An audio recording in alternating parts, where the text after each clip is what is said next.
సుమన్ టీవీలో మీ personal and business promotions కోసం కింది నెంబర్కి కాంటాక్ట్ చేయండి. తెలుగు రాష్ట్రాల ప్రజల గుండెల్లో గుబులు పుట్టించే వార్త ఇదే. ఇప్పటికే వరద కష్టాలు వెంటాడి జనజీవనం అస్తవ్యస్తంగా మారిన సమయంలో మరో ముప్పు ముంచుకొస్తోంది.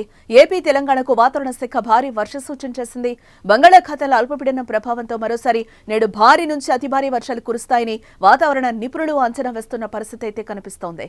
ఏపీలోని గోదావరి జిల్లాలతో పాటు విజయవాడలో భారీ వర్షాలు కురుస్తాయని తెలిపారు.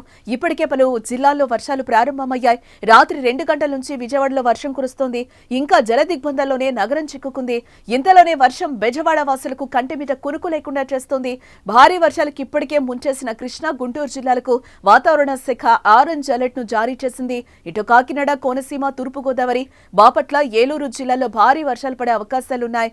అటు తూర్పు, ఉత్తర తెలంగాణలను భారీ నుంచి అతి భారీ వర్షాలు పడతాయని వాతావరణ శాఖ అంచనా వేస్తోంది. అరేబియా సముద్రం, బంగాళాఖాతం, దక్షిణ భారత్ 3 చోట్ల ద్రోణి వాతావరణం అయితే కొనసాగుతోంది.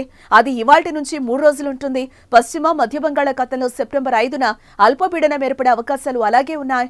ఈ పరిస్థితుల వల్ల ఈ వారంలో ఆంధ్రప్రదేశ్, తెలంగాణలో తేలికపాటి నుంచి మోస్తరు వర్షాలు చాలా చోట్ల పడతాయి. సెప్టెంబర్ 4 నుంచి 7 వరకు కోస్తా ఆంధ్ర, యానంలో అక్కడక్కడ భారీ వర్షాలు కురుస్తాయని వాతావరణ శాఖ సూచిస్తోంది. అటు ఏపీలో విజయవాడ, తెలంగాణలో ఖమ్మం ఇంకా జలదిగ్బంధంలోనే ఉన్నాయి. ప్రాణాలు అరచేతిలో పెట్టుకుని తిండి తిప్పలు లేక బిక్కుబిక్కుమంటూ గడుపుతున్నారు.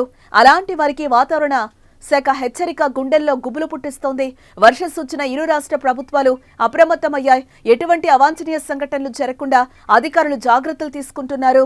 భారీ వర్ష సూచనతో ముంపు ప్రాంతాల ప్రజలు మరింత జాగ్రత్తగా ఉండాల్సిన అవసరం ఎంతైనా ఉంది.